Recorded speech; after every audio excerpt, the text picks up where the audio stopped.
What's going on, everyone? It's time for another horror thriller film review. Well, full moon film review. Today we're going to talk about Birthright.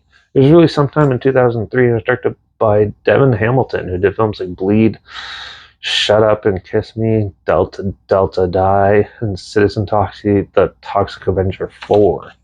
So this is basically a Buffy the Vampire Slayer knockoff. A young girl is born into this like cult, and she's not aware of it yet. And a warlock comes and meets her when she's a teenager and tries to get her to come back, and she still doesn't believe him. But then develops all these weird vampiric tendencies and stuff, and ends up really trying to figure out who she really is, even though she doesn't want to be like that.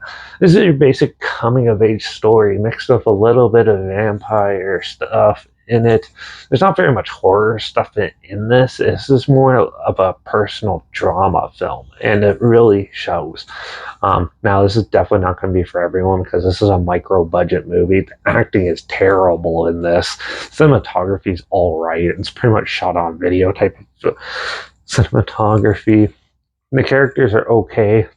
The minimal effects in it were okay, but still, I thought this film was very slow and very downplayed, and there's that they had potential to make it something interesting, but they basically took all the bad stuff of the Buffy the Vampire Slayer TV show and put it all in a movie, and you end up getting this big pile of junk that basically end up being this. This one's was very hard to sit through. It's very slow, very dull, and they kind of just repeat certain things. So it's just like, why? Why would you repeat that same cult scene again when it's here? But still, no, there's no one really likable in it. There's no one to really get behind. You really need that to have a decent story to at least enjoy some of it. But still, this film was a pretty hard one to sit through, but still, it'll have its certain audience, but I wasn't a huge fan of it.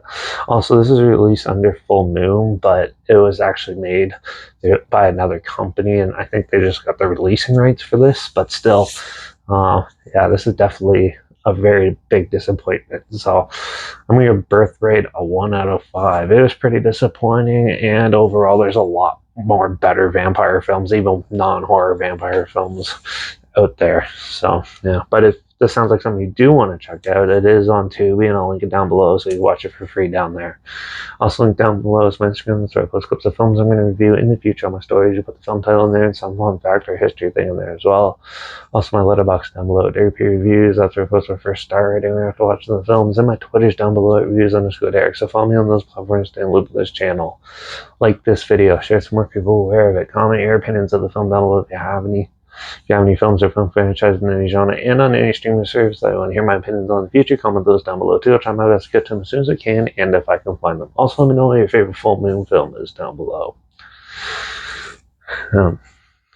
Make sure you subscribe. Hopefully we find something weird to see on there. Probably never thought of checking out together. And also so you can hear my opinions on popular films, my classic films, and reviews on other things as well. And don't forget to ring that bell because we got another full moon film coming up called The Occultist. It's another horror film, so make sure you tune in for that. Watch out for all those warlocks trying to seduce teens and make them vampires. And I guess I'll see you all in the next review. So until then, cheers.